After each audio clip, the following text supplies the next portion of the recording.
अस्सलाम वालेकुम गाइस, मैं हूँ हिरा अंसारी और ये हमारे इस HTML CSS कोर्स की दूसरी वीडियो है जिसके अंदर हम सीखने जा रहे हैं कि HTML बेसिक पेज और बेसिक HTML टैग्स कैसे बनते हैं।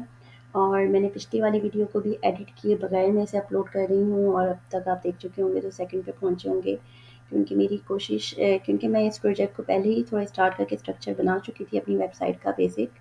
मैंने कहा चलो इतना ज़्यादा आगे नहीं बढ़ी कि पीछे वापस आना मुश्किल हो। और इसी वेबसाइट के प्रोजेक्ट के साथ ही मेरा जो अपना पर्सनल प्रोजेक्ट है वेबसाइट सेल करने के लिए बना रही हूँ, तो अपवर्क के प्रोजेक्ट के तौर पर, तो साथ साथ ही मैं आपको सिखाती जाऊँगी कि ये बनती कैसे है। तो शुरू करते हैं। नोटपैड प्लस प्लस आपने सबसे पहले इसके लिए इंस्टॉल कर लेना है, ठीक है। नोटपैड प्लस प्लस आपको आराम से मिल जाएगी। सबसे पहले कोशिश किया करें जब किसी चीज़ को ढूंढते हैं तो उसकी अपनी वेबसाइट से इंस्टॉल किया करें। सॉफ्टॉनिक वगैरह पे जाके ना किया करेंगे और चीज़ें भी इंस्टॉल हो जाती हैं। तो ये देखिए नोटपैड की सिंपल साइट है, इस पर आप जाएंगे और यहाँ पे आपको वर्जन्स अगर नज़र आ रहे होते हैं, कंफ्यूज होने की ज़रूरत नहीं। सबसे ऊपर वाला वर्जन क्लिक कर दें या यहाँ से क्लिक कर दें, या आपका करंट वर्जन जो है ये आपका उठाकर यहाँ से आप क्लिक करेंगे, डाउनलोड का बटन आ जाएगा और आप डाउनलोड कर देंगे। अगर आपको कन्फ्यूजन है कि आपका कंप्यूटर 32 या 86 बिट है या 64 बिट है और आपको पता नहीं है, तो यहाँ अपनी विंडो में जाएं, कॉर्नर पर जाके क्लिक करें या फिर विंडो का साइन कीबोर्ड में से क्लिक कर लें, इन्फो लिखें तो सिस्टम लिखें, सिस्टम इंफॉर्मेशन जो है उसके पेज पे चले जाएं, एंटर कर दें और वो आपके पास खुलेगा। और इसमें से जाकर आपने देखना है कि आपकी आपकी वेबसाइट, आपका जो कंप्यूटर है सिस्टम, ये कितने उसका बिट उसका है। तो ये सिस्टम जो है आपका वो X64 बिट बेस्ड पीसी है, ठीक है। तो आपने 64 वाला आपने यहाँ से उठा लेना है। इन्होंने वैसे भी शायद खुद ही आपके कंप्यूटर के हिसाब से 64 को ऊपर रखा है, तो इसको आपने डाउनलोड का बटन दबा देना है, ठीक है। जब डाउनलोड होगा तो इसे रन कर देना है, ठीक है। इसे रन करेंगे तो ये रन हो जाएगा। मेरे पास पहले से है ये, ठीक है ना, तो इंस्टॉल हुआ हुआ है, ठीक है। तो मैं नो कर रही हूँ, आप यस करेंगे, बहुत क्विकली इंस्टॉल हो जाता है, बहुत आसान है, ठीक है। जब आपने इसे इंस्टॉल कर लें तो आपने क्या करना है कि जब हमने कोई नया फ़ोल्डर बनाते हैं तो होता ये है कि ये नेक्स्ट स्टेप है। तो जब सबसे पहले तो आपने ना सी के अंदर नहीं रखना, और सी के अंदर मैं कहती हूँ सी ड्राइव में ना रखें, तो लोग डाउनलोड्स में रख देते हैं, डेस्कटॉप पे रख देते हैं, समझते हैं सी नहीं है ये, जबकि वो सी का ही हिस्सा होती हैं। आपने किसी और ड्राइव में जाना है और उसके अंदर आपने अपना फ़ोल्डर बनाना है, ठीक है। आप अपना फ़ोल्डर यहाँ पे लर्निंग वगैरह में मैंने एक फ़ोल्डर बनाया हुआ, उसके अंदर बना लेती हूँ, WP थीम्स बना लेती हूँ। और यहाँ पे जाके जो है एक फ़ोल्डर बनाना है, मैंने वैसे बना के स्टार्ट किया हुआ है काम, इसको मैं दोबारा बनाती हूँ बाहर निकल कर। तो करना ये है कि आपने फ़ोल्डर बनाना है, सही है। फ़ोल्डर का नाम रख दें, जैसे मैं अपनी वेबसाइट पे बनाने वाली हूँ वो मैंने पिछली वेबसाइट भी अपने नाम से बनाई थी, क्योंकि आप अपने नाम की अगर ब्रांडिंग करेंगे तो बड़े फ़ायदे में रहेंगे। मैंने अपने करियर के 12 साल बाद मैंने ये ब्रांडिंग का काम स्टार्ट किया है, क्योंकि मैंने कभी अपनी ब्रांडिंग नहीं की, दूसरों की वेबसाइट बनाती रही। तो यहाँ पे ये होता है कि आप कभी किसी प्लेटफॉर्म में कोई इशू आ जाता है और आपकी आईडी वगैरह पे और कोई मसला होता है, या फिर आप कोई मुसलसल किसी की जॉब करके किसी एजेंसी के अंदर जॉब करके निकलते हैं और आप उनके अंडर एजेंसी के अंदर जो क्लाइंट्स का काम किया होता है उनको आप पोर्टफोलियो में नहीं डाल पा रहे होते, अलाउ नहीं होता, तो आपका पोर्टफोलियो पीछे से वनिश हो जाता है, ख़त्म हो जाता है। तो इसलिए अगर आपकी अपनी नाम की ब्रांडिंग हुई हुई हो तो आपको जॉब लेने में प्रॉब्लम नहीं होती, आपको अर्निंग करने में प्रॉब्लम नहीं होती। तो इसलिए आप अपने नाम को प्रमोट करने की ख़ास करके कोशिश करें। अगर यंग हैं और टीम है आप लोगों की, एक बंदे के नाम पे नहीं चल सकती, मुश्तरका है, तो वो आप लोग देख लें। मगर ये कि जहाँ-जहाँ पॉसिबल हो तो मुश्तरका टीम में भी है कि आप लोग अपने-अपने नाम से उस चीज़ को अलग-अलग से भी प्रमोट करते रहें, एक-दूसरे का नाम से भी करें कि खुदगर्ज़ी ना हो, मगर सब लोग अपना-अपने नाम को प्रमोट करना ना भूलें। तो एक टारगेट लेके चलें। तो अब मैं वेबसाइट बनाती हूँ तो मैं वेबसाइट का अभी अपना नाम इसलिए दे रही हूँ ताकि मेरी जॉब्स में और दूसरी चीज़ों में मुझे थोड़ी-सी टारगेट में आसानी हो और मेरा अपना एक ब्रांड हो और बहुत से कामों में आसानी हो जाती है। तो मैं इस पॉइंट ऑफ व्यू को लेके चल रही हूँ। तो आपने जो भी नाम रखना हो, खैर थीम का नाम रखें, उसके अंदर आप चले जाएँ। और मैं पहले वाले में आ गई हूँ। ये हमने अपनी इसमें वेबसाइट के अंदर आए हैं, खाली फ़ोल्डर है। अब ये है कि जो मैं आपको सिखाने जा रही हूँ, जब आप राइट क्लिक करके आप नोटपैड की नई फ़ाइल बनाना चाहते हैं तो न्यू करेंगे राइट क्लिक करके, तो यहाँ पे आपको नोटपैड की फ़ाइल मुझे नज़र आ रही है, आपको नज़र नहीं आएगी। ठीक है, आपने इसकी सेटिंग करनी है पहले। आपने यहाँ पे जाना है और नोटपैड लिखना है, फर्स्ट करें। और मैं यही सपोज़ कर रही हूँ, बल्कि होना यही चाहिए, जब आपने नोटपैड इंस्टॉल हो गया तो ये आपका वर्क स्टार्ट होना है ना। तो मैं ये सपोज़ करके चल रही हूँ कि आपका नोटपैड इंस्टॉल हो चुका है। ठीक है, इंस्टॉलेशन के बाद का स्टेप है ये। तो आपने क्या करना है कि जब इंस्टॉल हो गया है तो आपने इसके ऊपर आना है, राइट क्लिक करना है और रन एज़ एडमिनिस्ट्रेशन करना है, डायरेक्ट नहीं खोलना है इसे। वैसे तो डायरेक्ट आप खोलेंगे नॉर्मली, मगर इस सेटिंग को करने के लिए कि आपके फ़ोल्डर में न्यू के टैब में नोटपैड का भी ऑप्शन आए, तो आपने इसे रन एज़ एडमिनिस्ट्रेटर करके आपने इसे ओपन करना है। फर्स्ट टाइम में ओपन करेंगे, लॉग फाइल वगैरह आएगी, उसे बंद करके दूसरा पेज खोल लें। और उसके बाद आप कंट्रोल एन करें, बल्कि कंट्रोल एन की भी इतनी ज़रूरत नहीं, बस सेटिंग में जाना है हमने। और यहाँ पे ये है हमारी सेटिंग्स और ये है उसके अंदर प्रेफरेंस। उम्मीद है कि आप लोगों को नज़र से ही आ रहा होगा।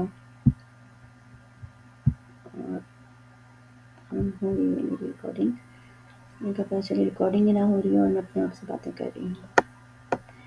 तो अच्छा, हम इसमें नोटपैड में थे, नोटपैड में जाके सेटिंग्स में जाके प्रेफरेंस में जाकर अम, हम लोग ये देखेंगे प्रेफरेंस का बॉक्स खुल गया ना, इसके अंदर फाइल एसोसिएशन है, इसमें चले जाना है। यहाँ पे ना लिस्ट के अंदर एक होगा .txt, तो .txt को आपने क्या करना है, सिलेक्ट करना है, वो इधर आ जाएगा। ठीक है, यानी यहाँ से .txt जब सिलेक्ट करेंगे तो वो इधर आ जाएगा। सिलेक्ट करने से उसको आपने ये वाला एरो दबाएंगे तो इधर आ जाएगा, आपने इधर लेके आना है। वैसे तो मुझे नोटपैड भी अच्छा लग रहा है, लॉग फाइल है, लॉग फाइल की ज़रूरत नहीं है। तो ये है, ठीक है, आपने सिर्फ टीएक्सटी की फ़ाइल को आपने यहाँ से सिलेक्ट करना है।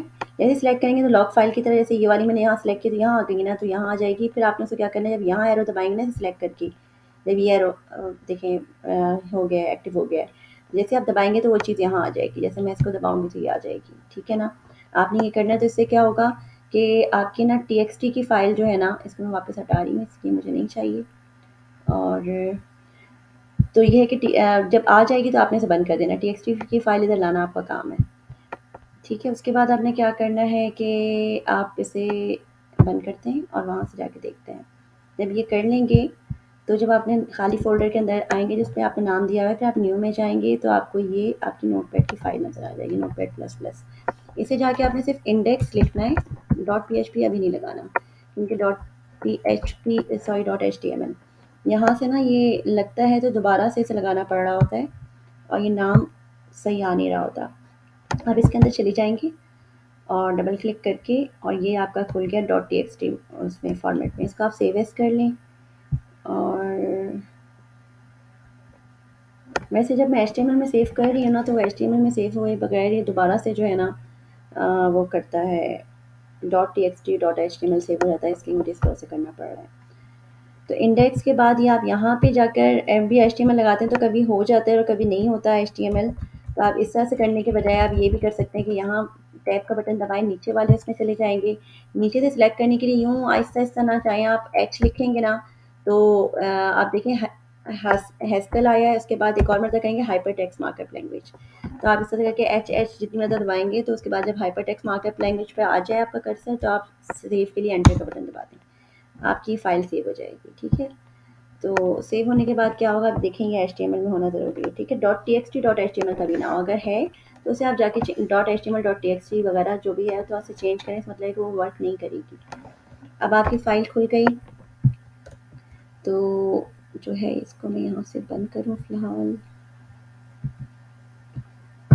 ये हमारी फ़ाइल है और सबसे पहले हमें क्या करना है, एचटीएमएल का जो लेटेस्ट वर्जन चल रहा है वो HTML5 है। ठीक है, इनका जो HTML का जो लैंग्वेज होती है वर्जन, और इसका जो सिंटेक्स होता है वो हमें पहले बताना पड़ता है, उसके हिसाब से इनके कोड सिंटेक्स वगैरह की रूल्स रेगुलेशंस चेंज होती हैं। तो ये HTML5 की का सिंटेक्स बताने का तरीका ये होता है कि हम एक्सक्लेमेशन मार्क करके डॉक टाइप लिखते हैं और फिर हम स्मॉल में HTML लिखते हैं इसके एंड में। ये हमारा मार्कअप पता चल जाता है कि HTML5 की फ़ाइल है। ठीक है, ये जो मैंने बनाया ना एंगल ब्रैकेट्स, इसी में सारा हमारा HTML कोड इनके दरमियान में होता है। ठीक है, इनके दरमियान में जब कुछ लिखेंगे ना तो वो आपको पेज के अंदर पेज में नज़र नहीं आएगा।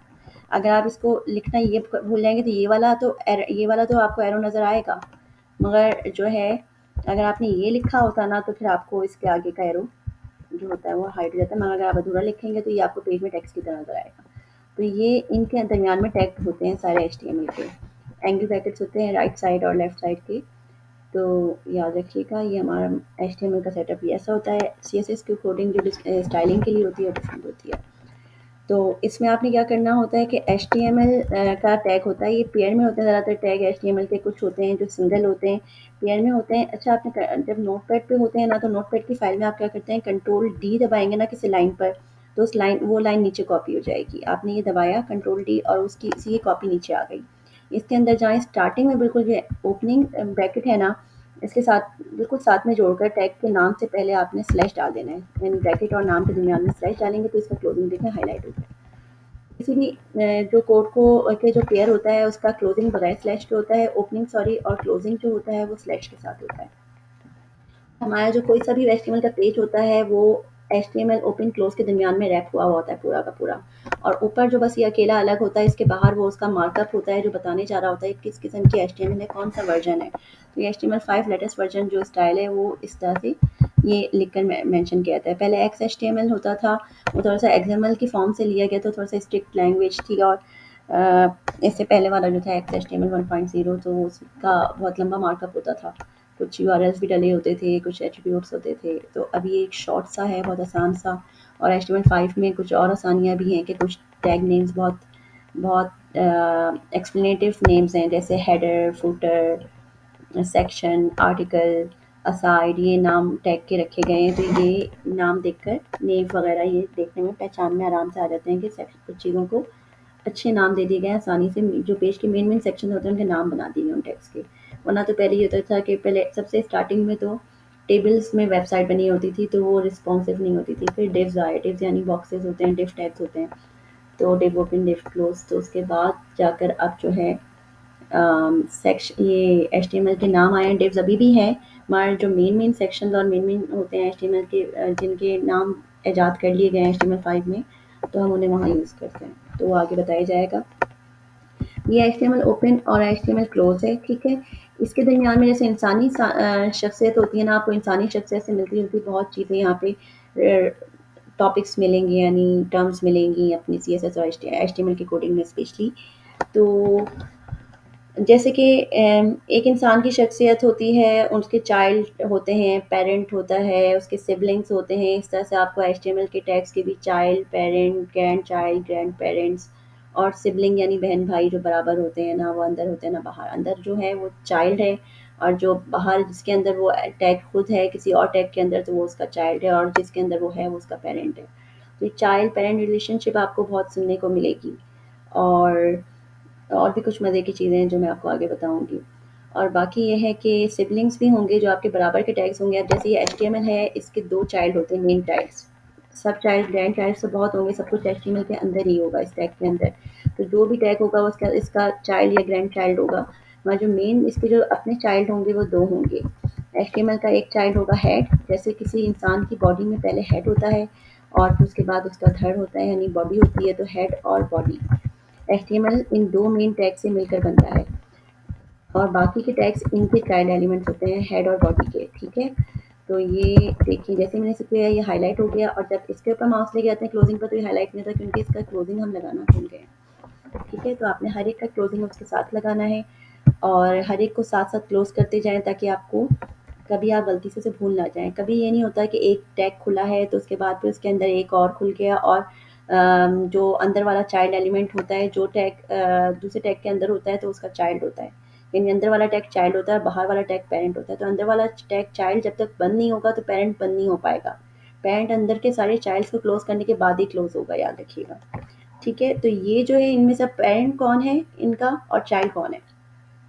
पेरेंट एचटीएमएल है और इसके 2 चाइल्ड्स हैं, मेन चाइल्ड्स, हेड और ये बॉडी। अब ये जो हेड हैं ये 4 नहीं है, इन्हें चार ना समझिएगा, ये एक ही हेड है जिसका ये ओपनिंग है और ये इसका क्लोजिंग है, और ये बॉडी है और ये इसका ओपनिंग है और ये क्लोजिंग है, और इसके दरमियान में जो एलिमेंट्स होंगे वो उसके अंदर चाइल्ड होंगे, ठीक है। और कुछ ऐसे आपको भी टैग्स मिलेंगे जो सिंगल टैग्स होते हैं, जिनका ओपनिंग क्लोजिंग एक ही होता है, सिर्फ ओपनिंग ही होता है, उसी के अंदर एंड में क्लोजिंग स्लैश लगा होता है जो जो इनकी क्लोजिंग डिफाइन करता है। तो ऐसे भी आपको कुछ टैग्स मिलेंगे। तो ये है कि अम, इसके अंदर जो है अब हमने जो हेड है, हेड के अंदर जो भी चीज़ डालते हैं वो सामने वाज़ा नहीं होती, नज़र नहीं आती वो।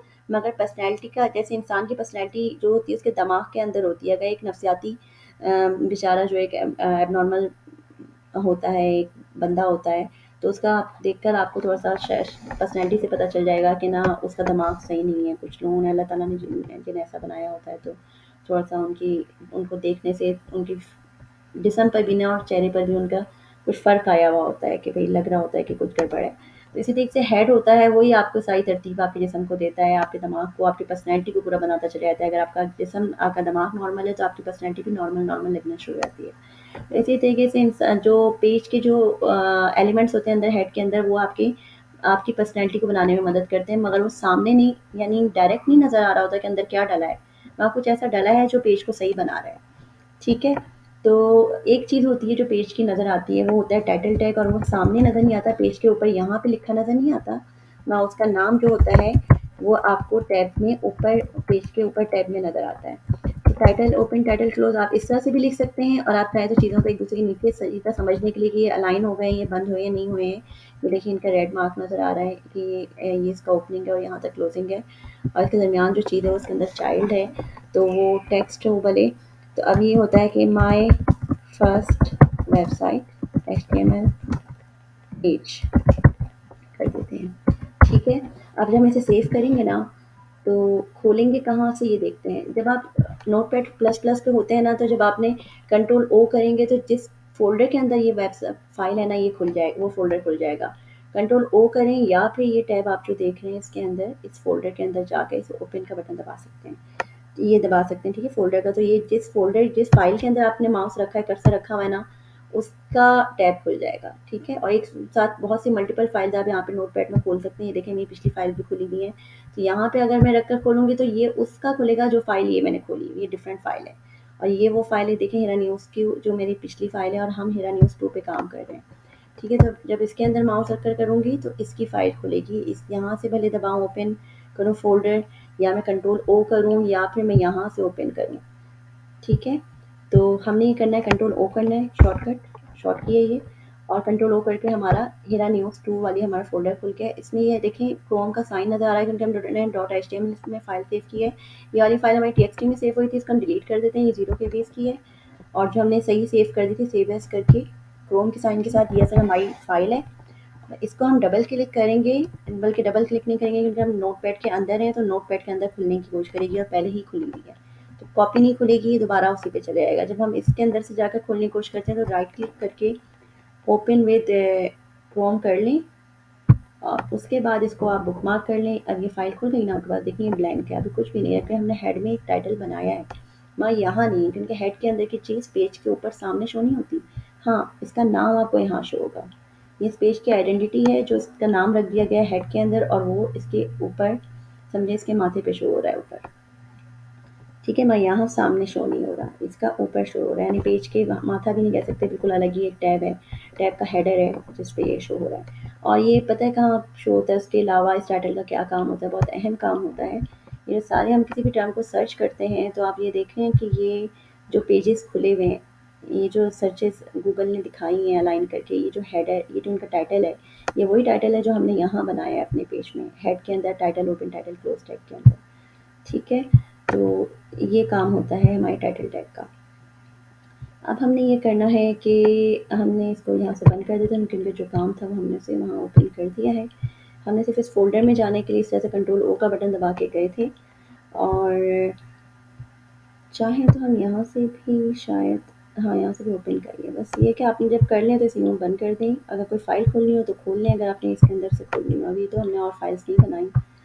और पीछे की तरफ फिर हमारी फ़ाइल है ना, इसको यहीं पे रखेंगे और बंद नहीं करेंगे, और इसको एहतियातन यहाँ से उठाकर बुकमार्क में सेव कर देंगे। ये मैंने यहाँ से उठाया है और उठाकर ड्रैग करके यहाँ छोड़ दिया। अगर आपका बुकमार्क की पट्टी सामने नहीं है ना, तो आप ये करें कि ये आप क्रोम में अपनी ये जो 3 डॉट सेटिंग्स थे इसमें जाएँ, बुकमार्क्स में जाएँ, और ये शो बुकमार्क्स का बटन को चेक कर दें, और आपकी ये बुकमार्क्स की पट्टी यहाँ आ जाएगी। ठीक है? सेव करने का तरीका ये स्टार दबाना भी होता है, और अगर आपको कोई चीज़ सामने सेव करनी है तो आप सीधे-सीधे उसका जो लॉक बना हुआ है, अब जैसे इसका लॉक बना हुआ है, आप इस लॉक को उठा के यहाँ ला सकते हैं, या फाइल लिखा हुआ है या कुछ भी नहीं लिखा हुआ, कहीं पे सिर्फ़ एक मार्क सा आ रहा होता है, तो अब तो ज़्यादातर एचटीटीपीएस साइट्स होती हैं तो उनका लॉक बना होता है, और क्योंकि ये लोकल है, फाइल है, इसलिए सिर्फ फाइल लिखा आ रहा है, इसको आप उठाएँ और नीचे लाकर यहाँ क्लिक करते हैं। ये चीज़ आपके सामने रहेगी, ठीक है ना? तो लेक्चर मेरे ख़्याल से लंबा हो गया है, नेक्स्ट लेक्चर हम लोग अगले लेक्चर में बाकी बात करते हैं, और हमारा तीसरा लेक्चर होगा, उसका हम बाकी के टैग्स के बारे में बात करेंगे। Thank you for watching. अगर आपने सब्सक्राइब नहीं किया, लाइक नहीं किया, तो प्लीज़ लाइक कर दें और सब्सक्राइब कर दें मेरे चैनल को। शुक्रिया।